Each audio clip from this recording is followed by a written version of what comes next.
Members, the question is that the report of the Finance and Expenditure Committee on the 2010-11 financial review of the Office of the Controller in Auditor General be noted. Those of that opinion will say aye. To the contrary, no. The ayes have it. I understand the next financial review members wish to debate is the financial review of the Office of the Ombudsman. Will members please turn to the... Chair. Well, I'm still speaking. You said... No, I haven't got to giving the call yet. I still have some preamble. I still have some preamble, and then I'll give the member a call. Will members please turn to the Administration Committee's report?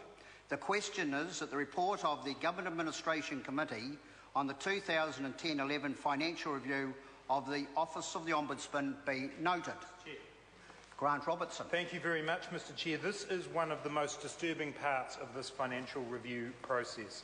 The report of the Government Administration Committee into the Office of the Ombudsman during 2010-11 is something that we should all be concerned about.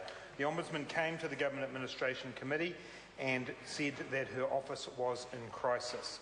A budget established for a workload of 800 to 1,000 cases was now dealing with 1,600 to 1,800 cases. There were 1,854 live cases on hand.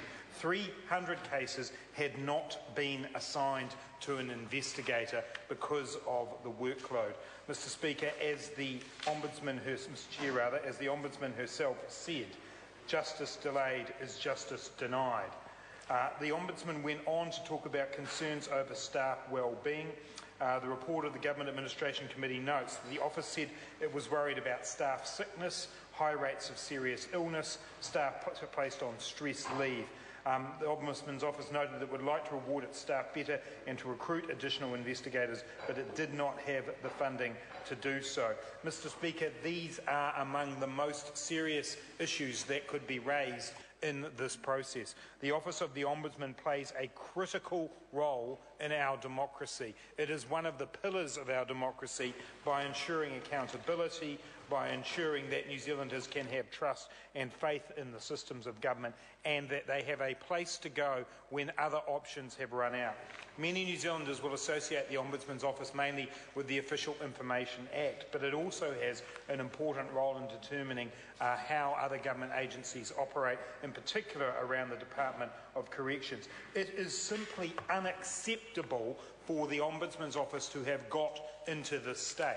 We do need to note that the Officers of Parliament Committee have allocated additional funding to the Ombudsman's Office, and that is something that is to be welcomed, but it is still well short of the $1 million extra that Beverly Wakeham told the Government Administration Committee she needed to ensure that her office could operate in the way that most New Zealanders would want it to do so.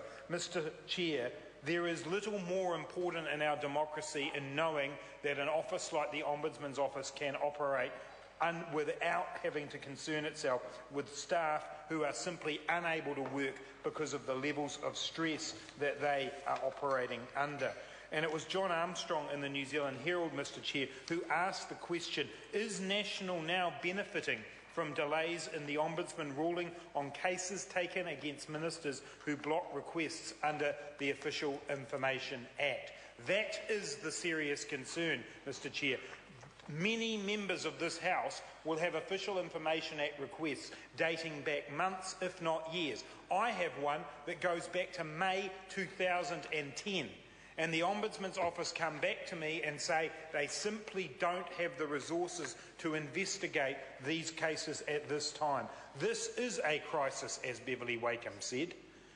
An additional funding of $300,000 from the Officers of Parliament Committee will go some way to addressing the staff remuneration issues, the staff retention issues, but it will not reach the heart of the problem that we have here, that an institution of government that is charged with ensuring transparency, ensuring accountability, is being starved of funding to the extent that the Ombudsman would come to a select committee and say her office was in crisis.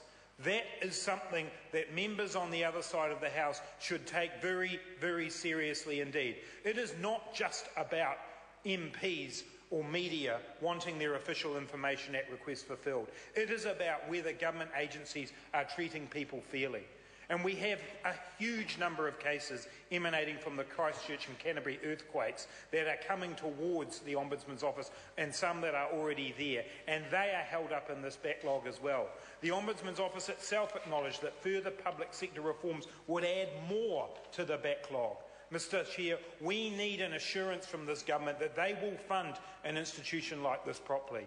We have seen too many examples of issues like conflict of interest, cronyism and other issues from this government that are not being properly addressed. We need the Ombudsman's office to be in a position to undertake the kinds of inquiries that give New Zealanders confidence that the system of government we have is transparent and accountable. I cannot stress more how seriously we take this and how much this office needs to be supported.